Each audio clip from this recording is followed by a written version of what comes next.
শরদিন্দু বন্দ্যোপাধ্যায়ের লেখা ছোট গল্প ঝি। বংশে 7 পুরুষে কেহ চাকরি করে নাই, তাই প্রথম চাকরি পাইয়া ভয় হইয়াছিল।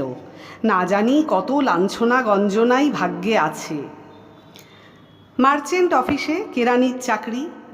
যাহার চেষ্টায় ও সুপারিশে চাকরি পাইয়াছিলাম তিনি অফিসের বড়বাবু, আমার পিতৃবন্ধু, নাম গণপতি সরকার।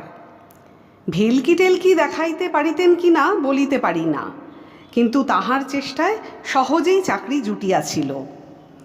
এমনকি আমাকে কর্তৃপক্ষের সহিত দেখা সাক্ষাৎও করিতে হয় নাই। গণপতিবাবুর চেহারাটি ছিল তাহার পাকানো উড়ানি চাদরের মতোই ধোপ দুরস্ত এবং শীর্ণ নমনীয়তায় বঙ্কিম।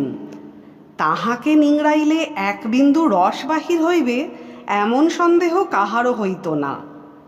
ক্রমশ জানিতে পারিয়াছিলাম তিনি বিলক্ষণ রসিক লোক, কিন্তু তার সরসতা ছিঁচকে চোরের মতো এমন অলক্ষ্যে যাতায়াত করিত যে সহসা ধরা পড়িত না। তাহার একটি মুদ্রা দোষ ছিল। কথা বলিবার পর তিনি মাঝে মাঝে মুখের বাম ভাগে এক প্রকার ভঙ্গি করিতেন, তাহাতে তাহার অধরষ্ঠের প্রান্ত হইতে চোখের কোণ পর্যন্ত গালের উপর একটি অর্ধচন্দ্রাকৃতি খাঁজ পড়িয়া যাইত। এই ভঙ্গিটাকে হাসিও বলা যায় না, মুখবিকৃতি বলিলেও ঠিক হয় না।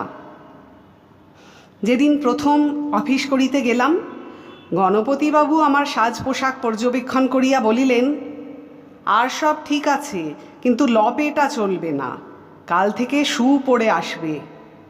চলো, তোমাকে বড় সাহেবের সঙ্গে দেখা করিয়া আনি। সাহেবের সামনে বেশি কথা কইবে না, তিনি যদি রসিকতা করেন বিনীতভাবে মুচকি মুচকি হাসবে, বলিয়া তিনি গালের ভঙ্গি করিলেন। বেশ ভয়ে ভয়েই সাহেবের সম্মুখীন হইলাম। তাহার খাস কামরায় প্রবেশ করিয়া কিন্তু একেবারে অবাক হইয়া গেলাম। সাহেব মোটেই নয়, ঘোরতর কালা আদমি। চণ্ডীর মহিষাসুরকে জলজ্যান্ত নরমূর্তিতে কল্পনা করিলে ইহার চেহারাখানা অনেকটা আন্দাজ করা যায়। বেটে মোটা, গজস্কন্ধ, চক্ষু দুটি কুঁচের মতো লাল, তাহার উপর বিলাতি পোশাক পরিয়া অপূর্ব খোলতাই হইয়াছে। বয়স অনুমান করা কঠিন, তবে 40-এর নিচেই। প্রকাণ্ড টেবিলের সম্মুখে বসিয়া এক মুখ পান চিবাইতেছেন এবং দেশলাইয়ের কাঠি দিয়া দাঁত খুঁটিতেছেন। পরে জানিতে পারিয়াছিলাম মিস্টার ঘনশ্যাম ঘোষ একজন অতি তুখোর ও কর্মনিপুণ ব্যবসায়ী, বছরে 2 বিলাত যান। সেখানে কোম্পানির বিলাতি কর্তৃপক্ষ তাহার কথায় ওঠে বসে। বস্তুত বিলাতি সওদাগরি অফিসে একজন বাঙালির এমন অখণ্ড প্রতাপ আর কখনো দেখা যায় নাই। আমার সহিত প্রথম সাক্ষাতেই এমন ব্যবহার করিলেন যে একেবারে মুগ্ধ হইয়া গেলাম। ভয় তো দূর হইলই, ইনি যে একজন অত্যন্ত কদাকার ব্যক্তি এ কথাও আর মনে রহিল না। কথার অমায়িকতায় মুহূর্ত মধ্যে আমাকে বশীভূত করিয়া ফেলিলেন। এই যে বড়বাবু, এটি বুঝি আপনার নতুন অ্যাসিস্ট্যান্ট? বেশ বেশ, দাঁড়িয়ে রইলে কেন হে, বসো। বড়বাবু, আপনি আপনার কাজে যান না? তারপর বিয়ে থা করেছো নাকি? বেশ বেশ, আরে তোমাদেরই তো বয়স, এখন চাকরি হলো, আর কি, মন ঘামিয়ে কাজ করবে, ব্যাস, দেখতে দেখতে উন্নতি। আমার অফিসে কাজের লোক পড়ে থাকে না। নাও, পান খাও। আরে লজ্জা কিসের? তোমরা হলে ইয়াং ব্লাড, নতুন বিয়ে করেছো, পান খাও তা কি আর আমি জানি না? আমার অফিসে ডিসিপ্লিনের অত বাড়াবাড়ি নেই, নাও নাও, হে হে হে। তারপর সুখ স্বপ্নের মতো দিনগুলি কাটিতে লাগিল। চাকরি যে এত মধুর তাহা কোনো দিনও কল্পনা করি নাই। কাজকর্ম এমন কিছু নয়, একজন সাধারণ বুদ্ধিসম্পন্ন লোক 2 ঘন্টার মধ্যে সমস্ত দিনের কাজ শেষ করিয়া ফেলিতে পারে। তারপর অখণ্ড অবসর, সমবয়স্ক সহকর্মীদের সঙ্গে গল্পগুজব, বারান্দায় গিয়া সিগারেট টানা। কর্তা প্রায়ই ডাকিয়া পাঠান, তাহার সামনে চেয়ারে গিয়া বসি, তিনি পান দেন, খাই। কখনো বাড়ি হইতে ভালো পান সাজাইয়া লইয়া তাহাকে দিই, তিনি খুশি হইয়া খুব রঙ্গতামাশা করেন। কখনো বা রাত্রির কথা জিজ্ঞাসা করেন।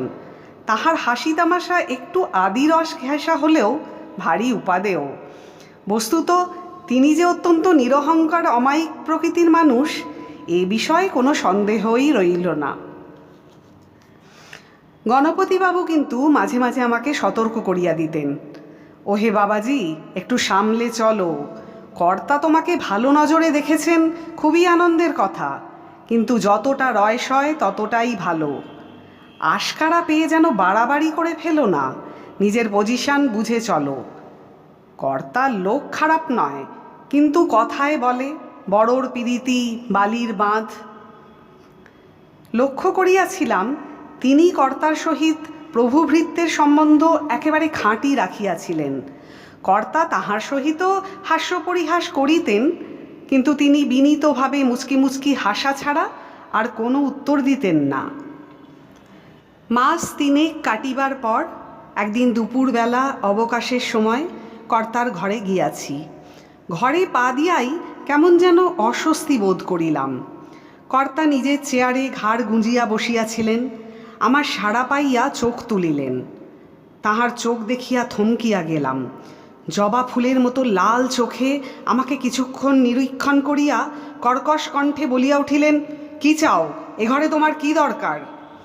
তাহার এরকম কণ্ঠস্বর কখনো শুনি নাই। থতমত খাইয়া গেলাম, আজ্ঞে আমি। তিনি লাফাইয়া উঠিয়া গর্জন করিলেন, পান চিবোতে চিবোতে পাঞ্জাবি উড়িয়ে অফিস করতে এসেছো ছোকরা? এটা তোমার শ্বশুর বাড়ি পেয়েছো বটে? গায়ে ফু দিয়ে ইয়ারকি মেরে বেড়াবার জন্য আমি তোমাকে মাইনে দিই? যাও, টুলে বসে কাজ করো গে।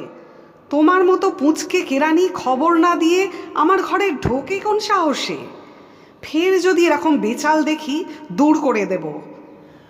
হোঁচট খাইতে খাইতে ঘর হইতে বাহির হইয়া আসিলাম। এ কি হইল? নিঃসারে নিজের জায়গায় গিয়া বসিলাম। অভিভূতের মতো আধ ঘণ্টা কাটিয়া গেল। আমি নূতন লোক, তাই বড়বাবুর পাশেই আমার আসন। চোখ তুলিয়া দেখিলাম তিনি গভীর মনোসংযোগে খসখস করিয়া লিখিয়া চলিয়াছেন। আর সকলে নিজ নিজ কাজে মগ্ন, কেহ মাথা তুলিতেছে না। আমি কাঁদো কাঁদো হইয়া বলিয়া উঠিলাম, কি হয়েছে কাকাবাবু? তিনি লেখা হইতে চোখ না তুলিয়াই চাপা গলায় বলিলেন, কাজ করো, কাজ করো। সেদিন সন্ধ্যার পর গণপতিবাবুর বাসায় গেলাম। তক্তপোষের উপর বসিয়া তিনি তামাক খাইতেছিলেন। সদয় কণ্ঠে বলিলেন, এসো বাবাজি। কিছুক্ষণ চুপ করিয়া বসিয়া রহিলাম। লজ্জায় ধিক্কারে মুখ দিয়া কথা বাহির হইল না। শেষে অতি কষ্টে বলিলাম, কি হয়েছে আমায় বলুন, আমার কি কোনো দোষ হয়েছে? তিনি বলিলেন, না, তোমার আর দোষ কি, তবে বলেছিলুম বড়োর পিরিতি বালির বাঁধ, এর মধ্যে কোনো কথা আছে, আপনি আমাকে সব খুলে বলুন কাকাবাবু। তিনি কিছুক্ষণ এক মনে ধূমপান করিলেন। খুলে বলবার মতো কথা নয় বাবাজি। না, আপনাকে বলতে হবে, কেন উনি আজ আমার সঙ্গে অমন ব্যবহার করলেন? তিনি দীর্ঘকাল নীরব হইয়া বসিয়া রহিলেন। কেবল তাহার গালে মাঝে মাঝে খাঁজ পড়িতে লাগিল। বলুন কাকাবাবু, তুমি ছেলের মতন, তোমার কাছে বলতে সংকোচ হয়। আসল কথা ঝি। বলিয়াই তিনি চুপ করিলেন। তাহার গালে একটা বড় রকম খাঁজ পড়িল। কিন্তু ঝি কথাটা ঠিক শুনিয়াছি কিনা বুঝিতে পারিলাম না। সবিস্ময়ে জিজ্ঞাসা করিলাম, কি বললেন, ঝি? গণপতিবাবু ঊর্ধ্ব দিকে তাকাইয়া বলিলেন, হ্যাঁ, কদিন থেকে বড় সাহেবের মন ভালো যাচ্ছে না। আয়া জানো, আয়া, যেসব ঝি সাহেবদের ছেলে মানুষ করে, আমাদের বড় সাহেবের ছেলের আয়া হপ্তাখানেক হলো চাকরি ছেড়ে চলে গেছে। মাথা গুলাইয়া গেল। গণপতিবাবু এসব আবোল তাবোল কী বকিতেছেন?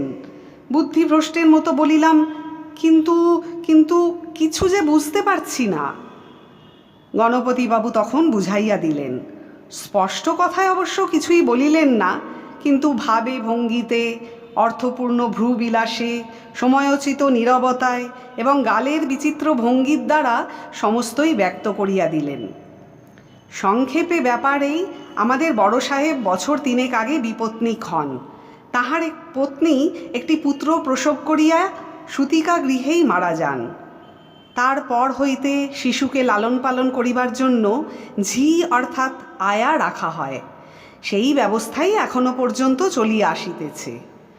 ঘনশ্যামবাবু অত্যন্ত যত্ন সহকারে ঝি নির্বাচন করিয়া থাকেন, কিন্তু কোনো কারণে ঝি মনের মতো না হইলে কিংবা ছাড়িয়া গেলে সাহেবের মেজাজ অত্যন্ত খারাপ হইয়া যায়, এমনকি তাহার স্বভাবই একেবারে বদলাইয়া যায়। গত কয়েক মাস একটি খ্রিস্টান যুবতী কাজ করিতেছিল, কিন্তু সে হঠাৎ বিবাহ করিবার অজুহাতে কাজ ছাড়িয়া চলিয়া গিয়াছে, অথচ মনের মতন নূতন ঝি পাওয়া যাইতেছে না।